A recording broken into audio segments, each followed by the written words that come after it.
हाँ तो विद्यार्थियों, आज हम लोग पीयूष प्रवाह का प्रथम अध्याय उसने कहा था जो लेखक चंद्रधर शर्मा गुलेरी के द्वारा लिखा गया है।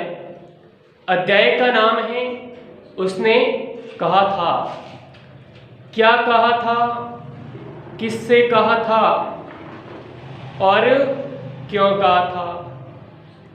अध्याय का नाम जैसा कि विदित है उसने कहा था। ये मात्र 3 शब्द नहीं हैं, ये मात्र एक वाक्य नहीं है, ये मात्र एक कथन नहीं है। इन शब्दों के पीछे जो भावार्थ छिपा हुआ है वो प्रत्येक पाठक अध्याय के दौरान जानेगा, उस बात को समझेगा और उसको ग्रहण करेगा।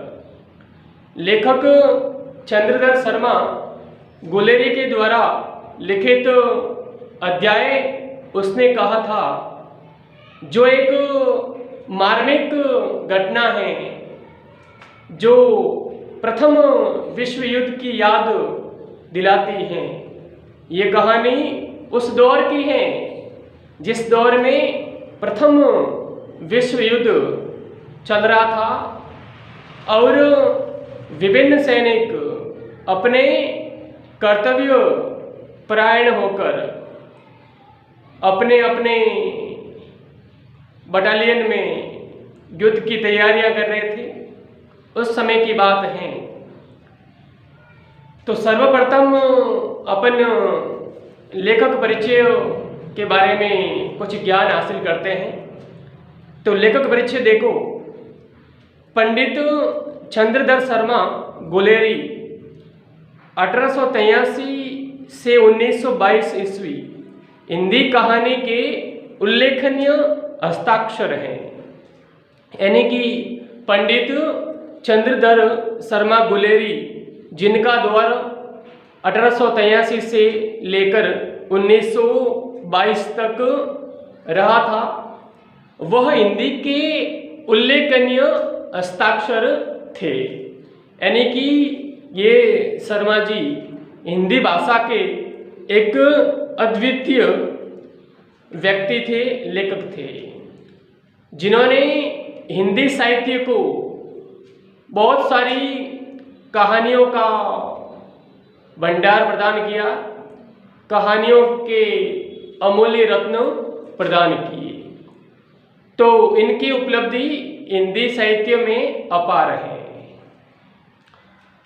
उनका जन्म जयपुर में हुआ, यानी शर्मा जी का जन्म जयपुर में हुआ।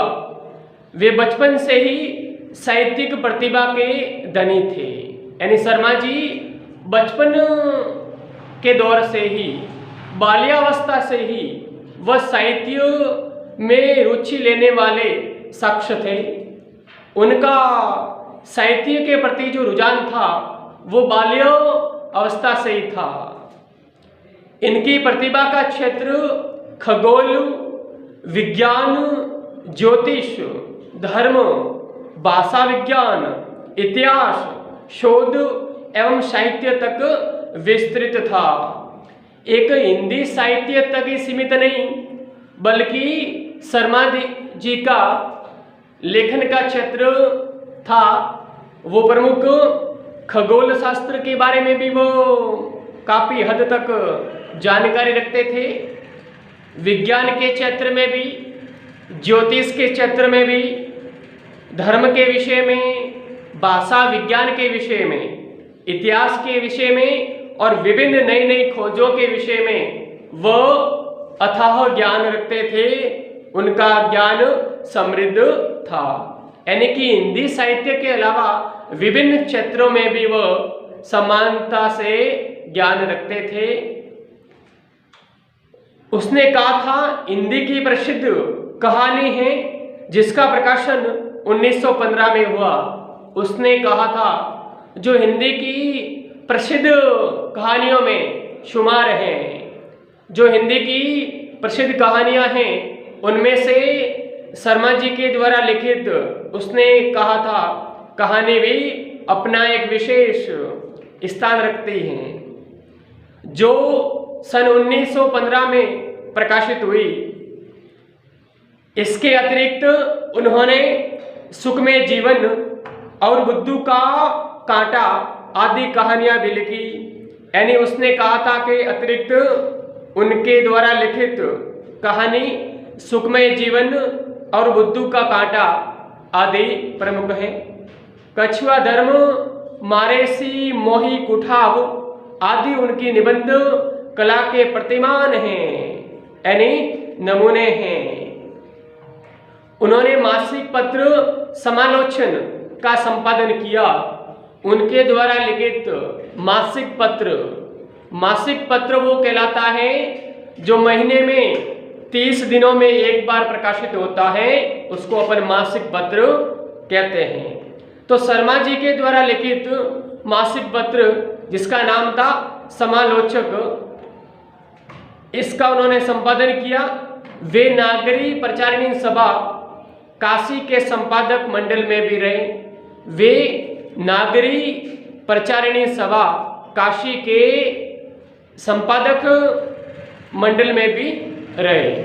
यानी काशी में एक हिंदी की प्रसिद्ध संस्था बनी हुई है जिसका नाम है नागरी प्रचारिणी सभा। यानी ये सभा हिंदी के बारे में, भाषा के बारे में विशेष योगदान देती हैं। समय समय पर भाषा साहित्य के बारे में जो भी राय होती हैं, तो ये नागरी प्रचारिणी सभा ये समय समय पर भाषा को समृद्ध करने के लिए अपना योगदान देती है। तो इस नागरी प्रचारिणी सभा काशी के संपादक मंडल में भी इन्होंने कार्य किया। यानी शर्मा जी ने नागरी प्रचारिणी सभा काशी के संपादक मंडल में सदस्य के रूप में कार्य किया। 39 वर्ष की अल्पायु में ही उनका देहावसान हो गया। मात्र 39 वर्ष की अल्पायु में उनका निधन हो गया। तो लेखक परिचय जिसके बारे में यानी कि चंद्रधर शर्मा गुलेरी के बारे में आपने अभी जाना। अब पाठ परिचय देखो। उसने कहा था प्रथम विश्व युद्ध जो 1914 से 1918 की पृष्ठभूमि पर लिखी एक मार्मिक कहानी है। यानी कि उसने कहा था जो 1914 से 1918 के बीच में जो प्रथम विश्व युद्ध का महासंग्राम हुआ, उसकी पृष्ठभूमि को, उसके धरातल को मुख्य बिंदु मानकर लिखित यह एक मार्मिक कहानी है। यानी कि प्रथम विश्व युद्ध के महासंग्राम में जो कहानी लेखक को लिखनी उचित महसूस हुई, तो उसने कहा था एक प्रथम विश्व युद्ध की याद दिलाने वाली कहानी जो शर्मा जी ने शीर्षक उसने कहा था के रूप में संकलित की। और यह कहानी मार्मिक दृष्टिकोण से ओतप्रोत है। मार्मिक शब्द जिसका अभिप्राय होता है ऐसा भाव जिसको पढ़ने से, जिसको अंगीकार करने से हृदय को वह स्पर्श कर जाए, हृदय को मरम लगा जावे, उसको अपन मार्मिक कहते हैं। ये कहानी वास्तव में ऐसी है जो हृदय की गहराइयों तक अपनी अमिट छाप छोड़ जाती है। तो उसने कहा था कहानी हमको बीते समय प्रथम विश्व युद्ध की घटनाओं के बारे में याद दिलाती है। तो ये कहानी, इस कहानी में क्या है तो देखो, जिसका कथानक यानी इस कहानी उसने कहा था का कथानक यानी उसकी विषय वस्तु प्रेम, त्याग और कर्तव्य निष्ठा को केंद्र में रखकर बुना गया है। यानी इसका कथानक किसको? प्रेम को, त्याग को और कर्तव्य निष्ठा को केंद्र में रखकर बुना गया है। बुना यानी रचा गया है। यानी कि उसने कहा था कहानी का कथानक तीन बातों को ध्यान में रखते हुए इसका कथानक बुना गया है।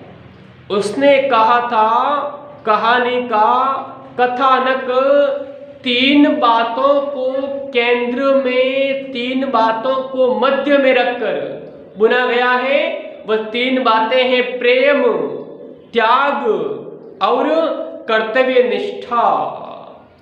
यानी वास्तव में प्रेम किसको कहते हैं? प्रेम क्या है? प्रेम वास्तव में क्या होता है? त्याग क्या होता है? त्याग करो तो त्याग वास्तव में किसको कहा जाता है? त्याग की संज्ञा किसे दी जाती है? तो प्रेम, त्याग और कर्तव्य के प्रति निष्ठा कैसी होनी चाहिए, ये तीन बातें जो उसने कहा था कहानी का कथानक है। यानी इन तीन बातों को केंद्र में रखकर इस कहानी को बुना गया है। इस कहानी का ताना बाना जो कैसे बुना है? तीन बातों को आधार मानकर इस कहानी का निर्माण किया गया है। ये तीन बातें अपने आप में विस्तृत हैं और भावात्मक दृष्टिकोण से ओतप्रोत हैं। तो अमृतसर के बाजार का दृश्य, पंजाब में अमृतसर की बात हो रही है, तो अमृतसर के बाजार का दृश्य, बालक बालिका का बाल सुलभ निश्चल प्रेम। अमृतसर के बाजार का दृश्य, वास्तव में अमृतसर के बाजार का दृश्य, उस दृश्य में बालक बालिका का बाल सुलभ, बाल सुलभ का मतलब जो बाल्या अवस्था में ही प्राप्त हो, क्या ऐसा निश्चल प्रेम, बिना छलावे से युक्त, जिसमें कोई भी छल कपट न हो। कैसा प्रेम? निश्चल प्रेम। यानी जिस प्रेम में बिल्कुल छलावा नहीं हो, छल कपट की भावना न हो, ऐसा निश्चल प्रेम कहां पर देखने को मिल रहा है? अमृतसर की बाजार के दृश्य के बीच में अपन को बालक बालिका का बाल सुलभ निश्चल प्रेम के साक्षात्कार हो रहे हैं। लेखक चंद्रधर शर्मा गुलेरी अपन को उस दृश्य के साक्षात्कार करवा रहा है जिस दृश्य में बालक बालिका का बाल सुलभ निश्चल प्रेम की झलक अपन को दिखाने का कार्य कर रहे हैं लेखक चंद्रधर शर्मा गुलेरी। महायुद्ध का वातावरण और लहना सिंह के आत्मोत्सर्ग आदि के वर्णन में गहरा मनोवैज्ञानिक पुट है। यानी महायुद्ध का वातावरण, किस महायुद्ध की बात हो रही है? तो प्रथम महायुद्ध की बात हो रही है, क्योंकि उसी की पृष्ठभूमि पर यह कहानी लिखी गई है। तो प्रथम महायुद्ध का वातावरण था और लहना सिंह के आत्म बलिदान आदि के वर्णन में गहरा मनोवैज्ञानिक पुट है, अंश है। यानी कि प्रथम विश्व युद्ध में लहना सिंह ने जो अपना आत्म बलिदान दिया, उस आत्म बलिदान की मनोवैज्ञानिक कहानी इस अध्याय में संकलित है। किस दृष्टिकोण से लेखक ने इस बात को समझा है? कौन सी बात? लहना सिंह के आत्म बलिदान की बात जो लेखक ने मनोवैज्ञानिक दृष्टिकोण से महसूस की है। इस बात को इन्होंने मनोवैज्ञानिक नजर से देखा और इस अध्याय में संकलित किया। यह कहानी आरंभिक चहल पहल से आरंभ होकर, यह कहानी कहां से आरंभ होती है? यह कहानी प्रारंभिक यानी आरंभिक चहल पहल से लेकर प्रेम और कर्तव्य का विकट पथ पार करती हुई मृत्यु शैया पर समाप्त होती है। इस कहानी का आगाज कहां से होता है? चहल पहल से आगाज होता है। प्रेम की गलियों में चलती हुई कर्तव्य का विकट पथ पार करती हुई मृत्यु की सैया पे जाके अपना अंततः विराम हो जाता है। इस कहानी का अंततः विराम हो जाता है। यानी इस कहानी का आरंभ कहां से हुआ है? चहल पहल से। चहल पहल किसकी? यहाँ पे बालकों का नाम आया है, यानी बालकों के बारे में कहा गया है। तो बालकों की चहल पहल से ये कहानी आरंभ होती है। प्रेम के बंधन में बंधकर और कर्तव्य का विकट विकराल भयानक पथ पार करती हुई मौत के आसन पर विलीन हो जाती है, समाप्त हो जाती है। आखिरकार चुल बुलाहट भरी दौर में कहानी का आगाज हुआ और अंततः मौत के सेज पे जाके इसका अंत हो गया। कितनी मार्मिक कहानी है। यह उत्सर्ग प्रेम वेदना, ये त्याग प्रेम वेदना जनित नहीं बल्कि कर्तव्य की प्रसन्नता है। ये त्याग कोई प्रेम की पीड़ा नहीं है। त्याग कैसा? तो ये त्याग कोई प्रेम की पीड़ा नहीं बल्कि इस बात की खुशी है कि व्यक्ति ने अंततः अपने कर्तव्य में अपनी खूब भूमिका निभाई। व्यक्ति ने अंततः अपने कर्तव्य को निभाने में बिल्कुल हर कसर को पूरा किया, हर कर्तव्य को उन्होंने बखूबी से निभाया। यानी लहना सिंह के कर्तव्य की बात हो रही है। अंततः इस कहानी में जो लहना सिंह से अपेक्षा थी कर्तव्य निभाने की, उस कर्तव्य को उन्होंने खूब निभाया। तो इस बात की लेखक को बड़ी ही प्रसन्नता है। प्रेम की पीड़ा नहीं बल्कि इस बात की खुशी है कि जो कार्य उनको सौंपा उन्होंने बखूबी से निभाया, उन्होंने इस कार्य का बखूबी से निर्वहन किया। आंचलिक शब्दों के साथ यथार्थ वर्णन, आंचलिक यानी क्षेत्रीय शब्दों के साथ यथार्थ वर्णन। जो क्षेत्रीय शब्द हैं, जो आम बोल चाल के शब्द हैं, किसी क्षेत्र विशेष के जो शब्द हैं, आंचलिक शब्द हैं, उन शब्दों के साथ यथार्थ वर्णन, वास्तविक वर्णन, वो उत्कट भाव व्यंजना से यह कहानी हिंदी साहित्य की विशिष्ट धरोहर है। क्योंकि इस कहानी में उन शब्दों का इस्तेमाल किया गया है जिन शब्दों को स्थानीय व्यक्ति भी समझ सकता है, जान सकता है। साथ साथ में यथार्थ वर्णन किया गया है, वास्तविक जैसा देखा वैसा ही वृत्तांत लिख डाला। तो यथार्थ वर्णन किया गया है तथा उत्कट भाव व्यंजना, प्रबल भाव व्यंजना, ऐसी भाव व्यंजना जो देखते ही बन पड़े, ऐसी उत्कट भाव व्यंजना। यह कहानी हिंदी साहित्य की विशिष्ट धरोहर है। इसलिए इन गुणों के समावेश के कारण ये कहानी एक हिंदी साहित्य की विशिष्ट धरोहर है। ये हिंदी साहित्य का एक ऐसा खजाना है, ऐसा धन है, ऐसी विरासत है जो वास्तव में अपने आप में बेजोड़ है, अद्वितीय है, विशिष्ट है।